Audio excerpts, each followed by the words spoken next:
Susan, welcome to the Home Services Growth Show. And we're excited about having you speak at the event coming up. But tell us a little bit about your background. You also, on top of being a speaker, happen to run a home improvement business. Yeah. Thank you, Kenneth, so much. I'm so excited about this event. It is going to be epic. I can't wait to see all the sharks and whales and everything else behind me. Hopefully I'm more interesting than the fish. We'll have to see about that. But so my background is actually in tech. I started in sales. So I started in my tech career in New York City with AT&T Wireless, was transferred to Denver, and then I was in charge of 2 countries for a few years, Grenada and St. Vincent and the Grenadines. And when I moved back to Colorado, I ended up buying a business coaching franchise. And through that, I got very familiar with the trades. I've actually coached 19 different trades. I met my husband during that time. And in 2012, we got married and we started Sunshine Home Services in the Denver metro area. We started out against 950 competitors, which I'm sure that's numbers 10 times bigger than that now, or smaller, depending upon how much private equity you think that there is in our market, right? But yeah, competitors with a lot more money right now. So that's my story. And I've been running Sunshine as president since 2014. Well, with Sunshine, what do you run into on a day-to-day in the challenges that you see in your own business? Well, like anyone in home services can tell you that people don't usually call you on their best day. So usually, right, there's a customer calling you because they have no heat, they have no hot water, they have a sewage spill, they have some catastrophe happening. And so when they call, maybe they're not on their best behavior. So that's always something that's a little challenging. And, technicians come and go. Being a service technician, especially in a larger city, is difficult because, first of all, you've got traffic. So you're on your way in horrible traffic to get to a person who's already upset.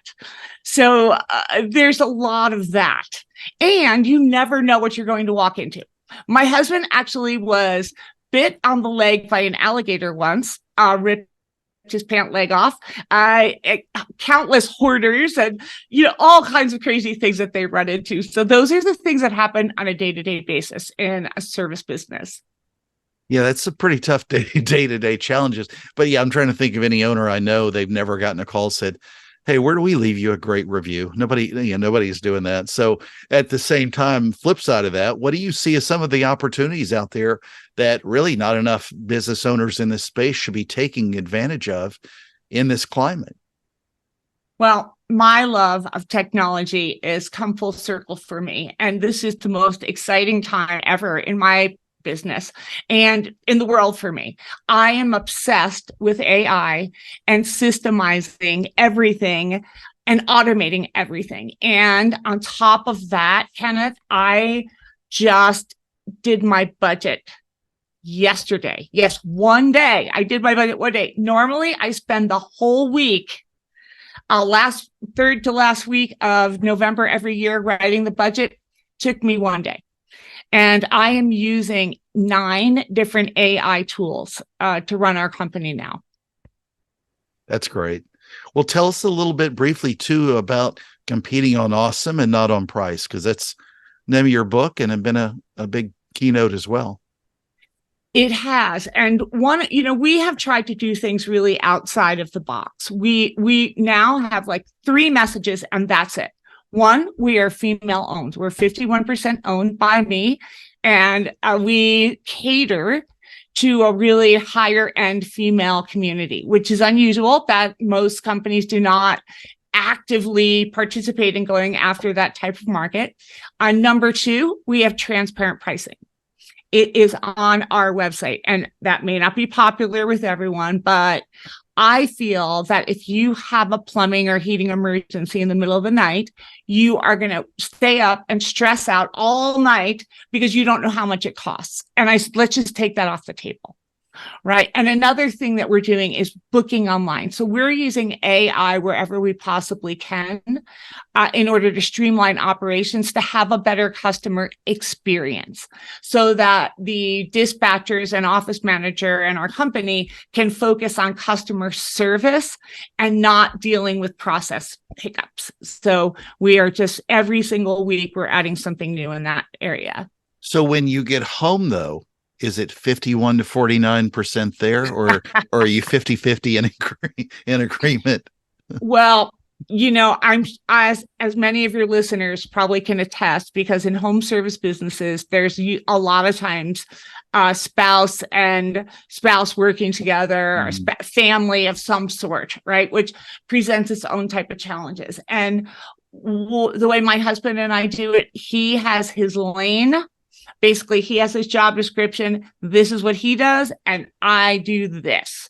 And I think it's very, very important to have a really solid operating agreement. Yeah. And to have, really good job descriptions and decide who does what, and then try not to get in somebody else's lane. Agreed. Yeah, that's a great point. And that's so true, especially to bring that up in home services business. A lot of entrepreneurs, the value of a spouse, whatever it is, it's just such a huge value. But I first met you through the speaking world, even though we were both working in the home improvement space. Yeah. It's very rare to find a true, keynote speaker who also runs a home improvement business, like a plumbing and HVAC one, like Sunshine.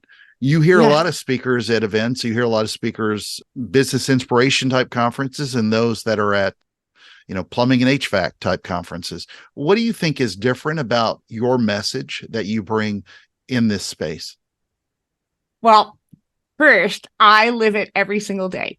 So when I hear an attendee of one of my keynotes or a convention say, I can't find any good workers, or this is what happened with my last employee, or this is what my bookkeeper did, I get it. I have been there. I have lived it. I live and breathe it every single day. And I've stepped away twice because I really love my speaking career. It's so much fun for me, and it's such a great time. But, when I step away and I didn't have the appropriate systems in place, it's hard, I had to come back. And that is what I'm working on now. But the way I connect with an audience is a little bit different than, as you say, the person who's going to come out and just give an inspirational message. And I love motivational speakers as well.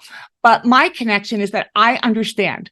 I know that it's hard to keep people. I know that sometimes you hang on to bad talent because the alternative of no talent is worse.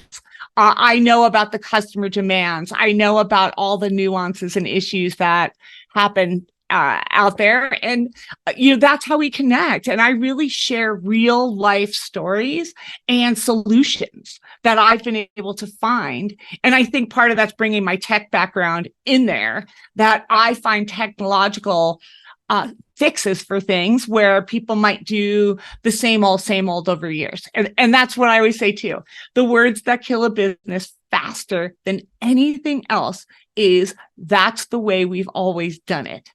If you have that mindset, you're going to be left behind, especially now, because it's moving fast. To that point, one of the things that drives me bananas is so many people, you'll see businesses who everybody in the marketplace is having a hard time, yet there are so many speakers who are always telling you they're crushing it, when they're not, because everybody else in the entire market is having a problem. So there's a lot of people patting themselves on the back a little too much for my taste, but I'm so busy. Yes, exactly. Exactly right. So we're going to see you on stage with a keynote at the Home Services Growth Summit in February. What are you looking forward to most about the event? Well, first of all, the venue is killer. And no, not killer sharks, just killer. I mean, I'm so excited about that. And to work with you and Dustin and Patrick and Mark, like all of my favorite speakers. And there's some speakers I don't know, so I'm looking forward to getting to see them. And I love working with the home service industry. They're my people. I understand you. You understand me. When you hear my talk, I give you real life examples. And, sometimes it's a little funny. Sometimes it's, yeah, I get it. Well, Susan, thank you so much for joining us today, and we look forward to seeing you. And thanks for being part of the Home Services Growth Show. Thank you, Ken. Can't wait.